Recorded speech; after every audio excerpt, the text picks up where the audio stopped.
you kind of miss the peace and quiet. You miss being able to just come and play. I'm sure you guys will hear a lot of boos and a lot of cheers today, so it's part of it. But that's what sports is. Pull up from anywhere. Here's Cunningham. Hearing the boos as she touches it, gets fouled by... I want to shout out the Tempo crowd in the city. I think we've had so much fun. It's my first time being in Canada. It's a lot of our first times being in Canada. But the crowd was absolutely amazing. And, I think that's what sports is all about. You're going to get boos, you're going to get cheers. But just the fact that they're so passionate, they're loud, and they're putting on... Sophie Cunningham walked into the loudest road environment of her career. And instead of running from it, she smiled right into it.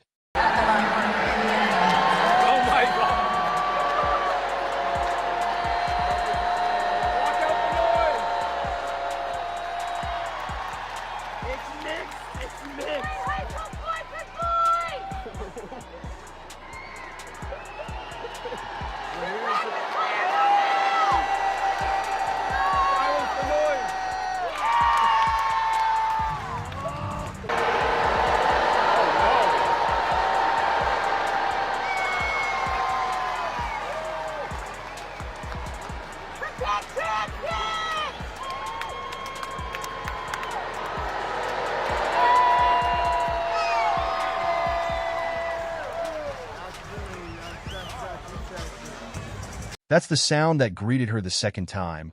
An even louder round of boos rolling down from every level of Scotiabank Arena the moment her name hit the loudspeaker. Most players would tense up hearing that.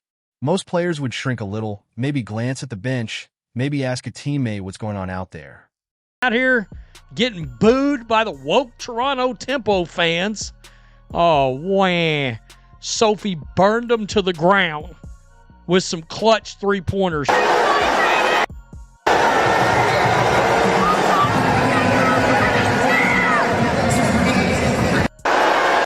So she got booed right there. We also got Sophie getting booed at the free throw line. 99 a month. Cunningham misses the second. I mean, seriously. You got fans booing Sophie Cunningham because she supports women in sports at a women's basketball game. That's one of the more absurd things, but it's Canada. I mean... Sophie didn't do any of that. She jogged straight to the scorer's table like it was any other Tuesday night, peeled off her warm-ups, and got ready to play the game she came there to play. No hesitation, no dramatic pause, no searching the crowd for whoever started it. Just business as usual in a building that had clearly decided she wasn't welcome. Getting booed as she checks in to the game.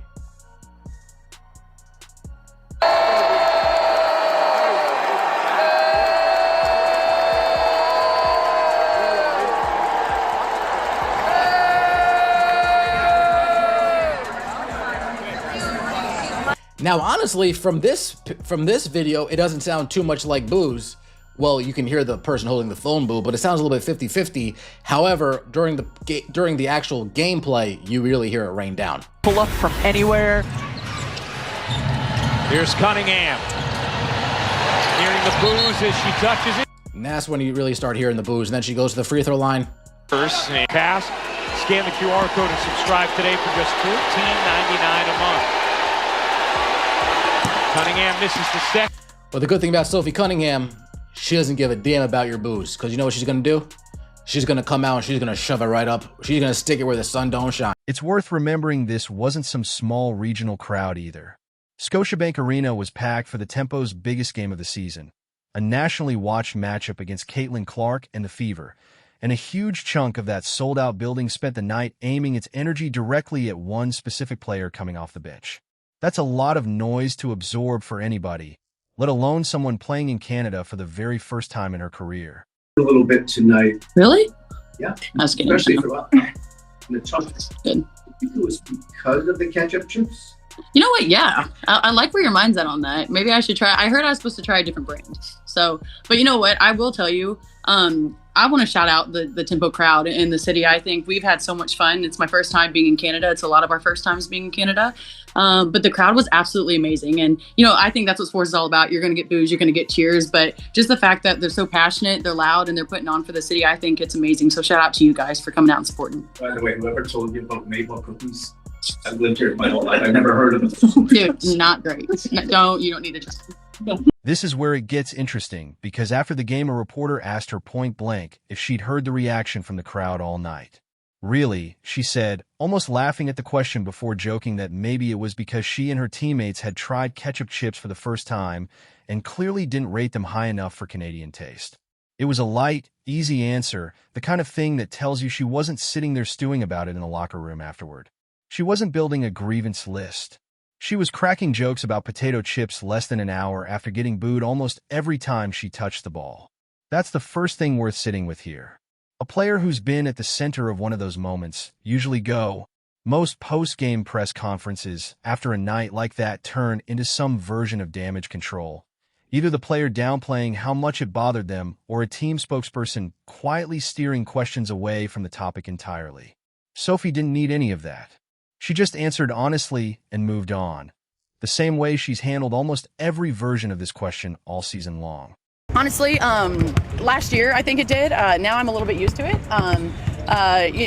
You kind of miss the peace and quiet. You miss being able to just come and play. I'm sure you guys will hear a lot of boos and a lot of cheers today. It's just part of it. But that's what sports is. I take it. I'm very blessed to be in the position I'm in. I think that's what sports is. The rivalries, the competitiveness. A lot of people shy away from that. I think that's what it's all about. Like that's the fun. That's when you're out here competing and you're hearing all that. That's what you're going to remember. And so my life maybe has changed a little bit. Can't really go anywhere without anyone really. I don't want to say bothering, because I think that a lot of people are so friendly and they want to meet you. But you just have to keep your head on a swivel too, depending on where you're at. And I'm blessed to be on the platform in the position. And then she said the part that actually matters.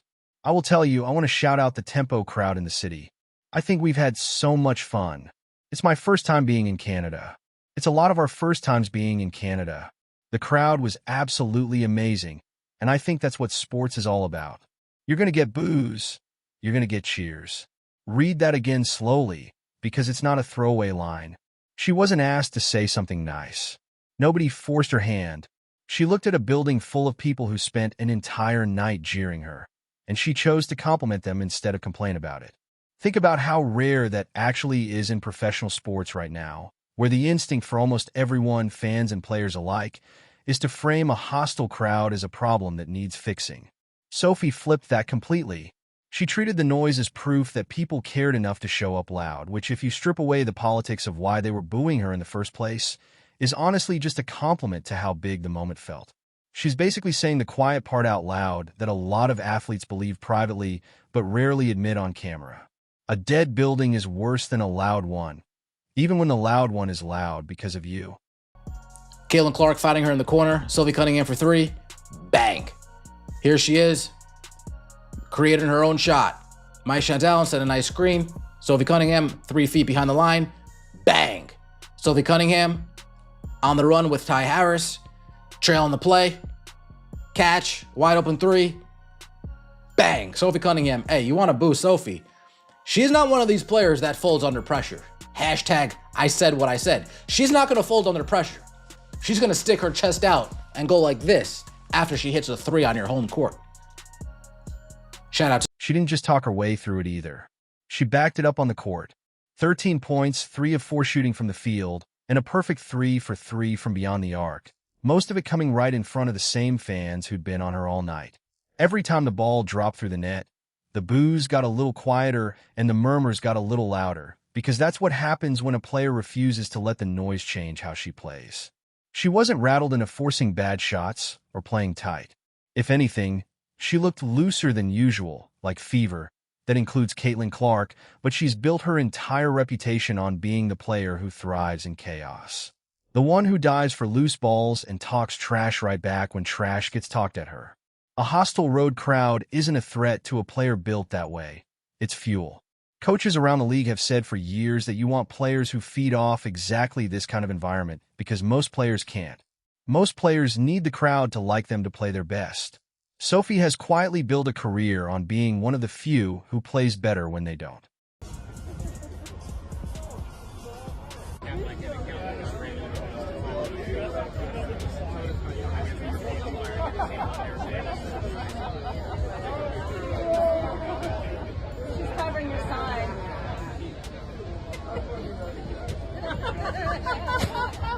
This wasn't even the first hostile building she'd walked into this season. Weeks earlier in another road city, fans lined the streets outside the arena holding signs of their own. Some in support of her stance, plenty against it, and the boos inside that night were just as loud as the ones in Toronto. Cunningham's response back then was almost identical to this one. She played through it, she scored through it, and afterward she talked about the atmosphere instead of the controversy. There's a pattern here, and it's not an accident. She's decided, city after city, that the reaction from the stands isn't something that needs to change her approach to the game or her mood.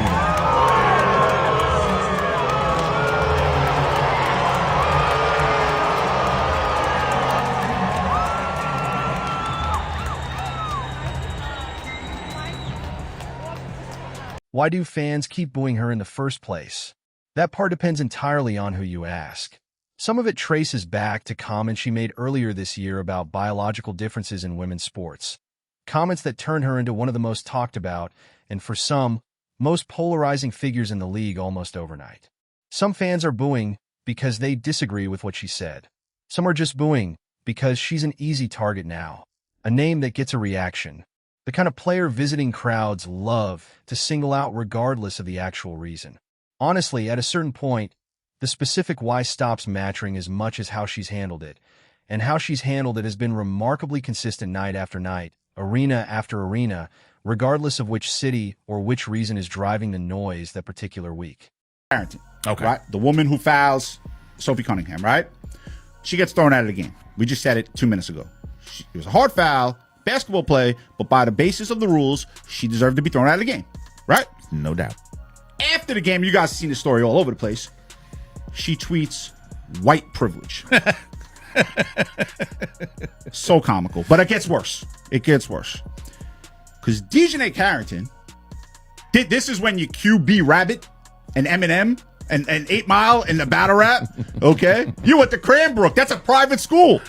Dejanay Carrington's father was a former NFL player for 8 years. She went to a private school for 12 years. Yep. Right? She went to Stanford University. You want to talk about privilege? Are you fucking kidding me? Are you kidding me? Are you kidding? Compare that to how some of the noise around her has played out on the other side of the ball. Earlier this season, after a hard foul on Cunningham led to an ejection, the player responsible didn't exactly take the moment quietly.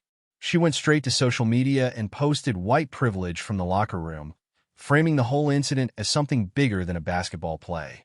Now, players are allowed to feel however they feel about a call, and reasonable people can disagree about whether that ejection was even the right decision by the officials. But look at the contrast. One player takes contact, gets up, keeps playing, and later thanks a hostile road crowd for a great atmosphere. Another player delivers the contact, gets ejected, and turns the moment into a public statement about privilege before the night is even over. Same league, same season, completely different responses to pressure. No place in this league for that. I think the WNBA, our team and our organization has done a great job supporting me. I've had communication from everyone, from so many people across this league, and being able to support me and going through this whole process. Obviously, it could happen to me, it could happen to anyone, and I think they've done a great job supporting us in this. How did it affect you Saturday, trying to do your job, trying to play, and having this going on simultaneously? Yeah, obviously it's tough, but I think I have a great support system. I'm loved by so many people, and obviously in the moment it's hard to hear, but my support system is great. God has protected me in so many different ways. I've gone through so many different things in the past couple of years of my life, but I think just having this support and this love and being a part of an organization that really supports me and loves me is something that I couldn't imagine not being a part of. What do you think the league's response, just coming out right away and getting that investigation going? Yeah, obviously, like I said, they understand that this is the priority. Obviously, there's no place for this, and they preach. I think 2 days before they put out no hate, no speech. And obviously, the women in this league, they know that, and know there's no space for that.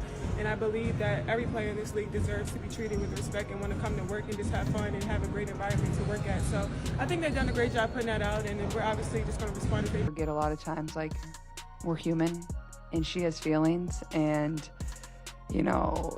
there's moments that are really hard, and sometimes that's just the job you sign up for, but at the same time, like, it's okay to feel those emotions. And I just told her, like, I've been through the same thing. Like, there's been days where I've been really upset, and you can have the thickest skin in the world, but sometimes it does get to you, and you know, I think our world is just like, we love to hate, we love to divide. Like, that's all we want to do. Like, nobody wants to see each other succeed.